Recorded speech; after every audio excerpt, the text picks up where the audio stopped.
Γεια σας, ονομάζομαι Ειρήνα και θέλω σήμερα να σας διηγηθώ και εγώ τη δικιά μου την ιστορία που έζησα με τον Άγιο Εφραίμ και ήρθε αυτή η στιγμή. Καιρό το σκεφτόμουν να κάνω αυτό το βίντεο, αλλά συνέχεια το ξεχνούσα. Λοιπόν, αρχικά, πριν πάρα πολλά χρόνια, περίπου, δεν θυμάμαι ακριβώς, αλλά περίπου στα 18 μου, στα 19 μου, είδα ένα όνειρο ότι ήμουνα κάτω από μία μουριά στο χωριό, που αυτή η μουριά όντως υπάρχει. Κάτω είχε χώμα παραλίας και εγώ βλέπω ένα μικρό πιατάκι ασημένιο και πάω να το πάρω και ήταν ένας γέροντας, έτσι με καπέλο τετράγωνο, και μου το πήρε. Και εγώ επειδή τρόμαξα, έκλεισα τα μάτια. Έπειτα άνοιξα τα μάτια μου, τον κοίταξα για δευτερόλεπτα και ξανακοίταξα κάτω και λέω «Ποιος είσαι?» και μου λέει «Ο Εφραίμ». Αυτό ήταν το όνειρο. Δεν έδωσα πολύ σημασία. Βέβαια μπήκα να δω στο ίντερνετ.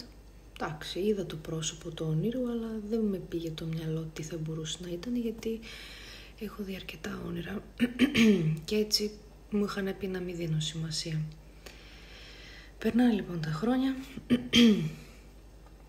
φτιάχνω την οικογένειά μου, μένω έγκυος στο δεύτερο παιδί, πάω να κάνω εξέταση, μου λέει ο γιατρός να κάνεις την εξέταση μέσω τεστ DNA για να δεις αν το παιδί θα βγει κανονικό ή με κάποια πάθηση. Δεν ξέρω γιατί μου το πρότεινε. Λοιπόν, κάνω αυτή την εξέταση, έρχονται τα αποτελέσματα. Με παίρνει ο γιατρός τηλέφωνο, με μια έτσι πολύ ανήσυχη φωνή και μου λέει πρέπει να έρθετε να μιλήσουμε. Επειδή εγώ κλασικά δεν θα αντέξω να περιμένω, τον λέω πείτε μου, είμαι λίγο δυνατός άνθρωπος. Μου λέει το παιδί λέει, είναι άρρωστο, ανάπηρο, παραπληγικό, είναι τερατώδες μορφή, έχει μια τριζομία 18, το πόδι του και η μέση του είναι στραβά και τα σωτικά του όργανα, εγώ μένω έτσι κόκαλο. Αρχίζω τρέμω, κλαίω, πάμε στο ραντεβού, τα έχει χαμένα και μου εξηγεί. Τέλος πάντων, έγιναν πάρα πολλά που δεν θέλω να τα αναφέρω. Δύο πάρα πολύ καλές μου φίλες, η Εύα και η Εβούλα, μου είπανε πάρα πολλές φορές να κάνω την εξέταση αμνιοπαρακέντηση. Είναι αυτή που τρυπάνε την κοιλιά με μια μεγάλη βελόνα. Ευτυχώς τα κορίτσια με πείσανε, έκανα την εξέταση. Μου λέει ο γιατρός, δεν νομίζω λέει να υπάρχει τέτοιο πρόβλημα εφόσον δεν είστε συγγενείς, εφόσον δεν έχετε άρρωστα παιδιά στην οικογένεια, δεν είστε λέει μεγάλη σε ηλικία και τα γονίδια σας είναι normal. Τέλος πάντων, κάνω εγώ την εξέταση, με λένε σε ένα μήνα θα βγουν τα αποτελέσματα. Καλά. Πετυχαίνω ένα βίντεο στο YouTube για τον Άγιο Εφραίμ της Νέας Μάκρης και μου κίνησε πάρα πολύ την προσοχή. Αρχίζω και βλέπω αυτό το βίντεο που μιλούσε εκεί πέρα ένας αστυνομικός που έζησε το θαύμα και όπως το βλέπω νιώθω κάτι πάρα πολύ διαφορετικό, νιώθω κάτι γαλήνιο, έχω κολλήσει με αυτό το βίντεο, μαθαίνω το βίο του Αγίου, μαθαίνω τα πάντα, την ιστορία του που οι περισσότεροι θα τη ξέρετε και προς το τέλος μαθαίνω ότι τον Άγιο Εφραίμ τον κρεμάσαν ανάποδα από μια μουριά. Στο όνειρό μου εγώ με είδα κάτω από τη μουριά που υπάρχει στο χωριό μου και λέω αυτό ήταν σημάδι, αλλά εγώ τότε δεν το είχα καταλάβει. Δεν μπορούσα να καταλάβω τι θέλει να μου δείξει. Και έτσι τέλος πάντων ο Άγιος μου έδωσε να καταλάβω ότι κοίτα έχω έρθει για σένα, έχω έρθει για να είμαι δίπλα σου. Αρχίζω λοιπόν που λέτε, ανάβω καντιλάκι, βάζω ένα βιντεάκι, δεν ξέρω αν το λένε, ψαλμοδίες, τέλος πάντων ψαλμούς για τον Άγιο Εφραίμ. Κάθομαι για ώρες στα γόνατα, παρακαλάω να μην έχει συμβεί κάτι στο μωρό, γιατί εντάξει ήμουνα και 4-5 μηνών, δεν ήταν λίγο.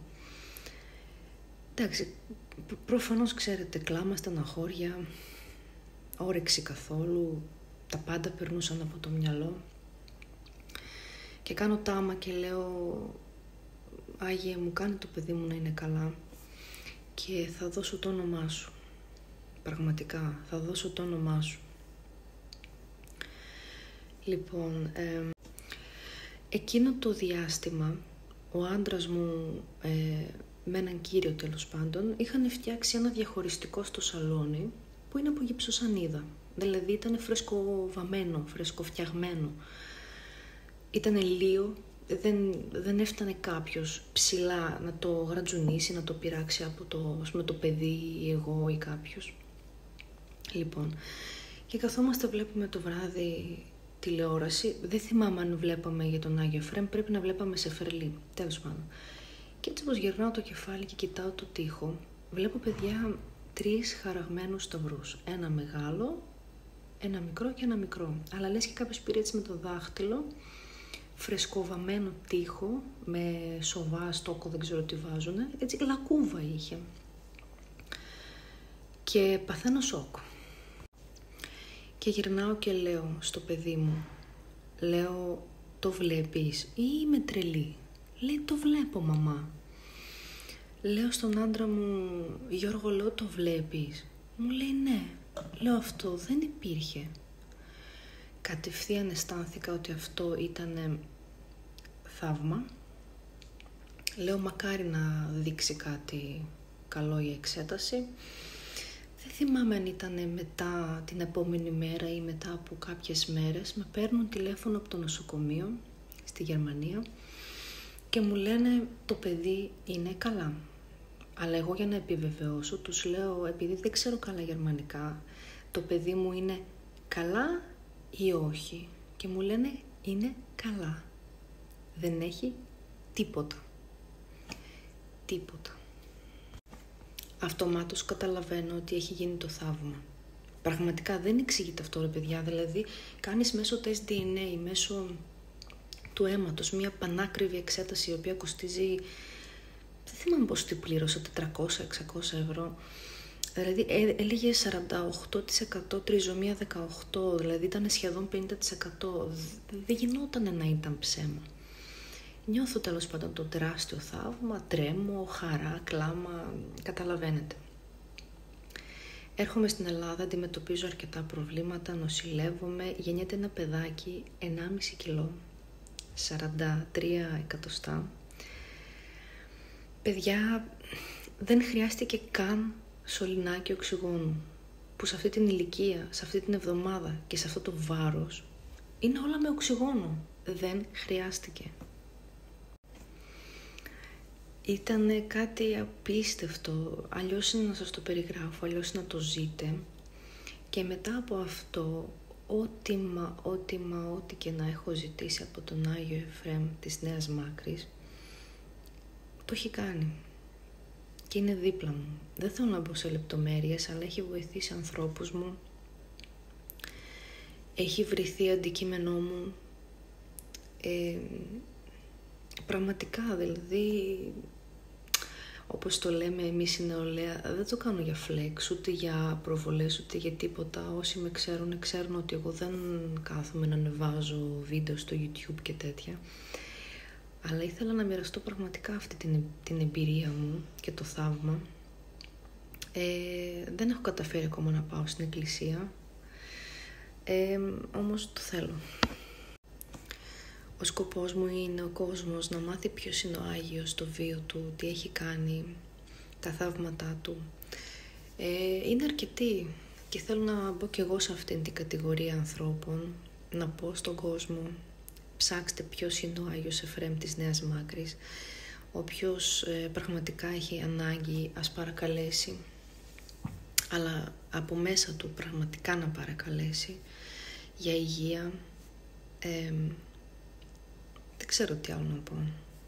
Δεν περίμενα ποτέ ότι ένας Άγιος θα με βοηθούσε. Ναι, πίστευα, αλλά όχι τρελά πράγματα, να τρέχω από εδώ και από εκεί στις εκκλησίες. Όμως όταν το ζεις και το καταλαβαίνεις, δεν υπάρχουν λόγια. Τι να πω, εύχομαι υγεία σε όλους. Και αν πιστεύετε, παρακαλέστε. Παρακαλέστε συγχώρεση, παρακαλέστε υγεία και αγάπη. Αυτός είναι ο Άγιος Εφραίμ της Νέας Μάκρης. Είναι ο πιο γρήγορος Άγιος. Και ακριβώς έτσι τον είδα στο όνειρό μου. Απλά ήταν λίγο πιο κοντούλης. Αχ, τι να πω. Ευλογία σε όλο τον κόσμο.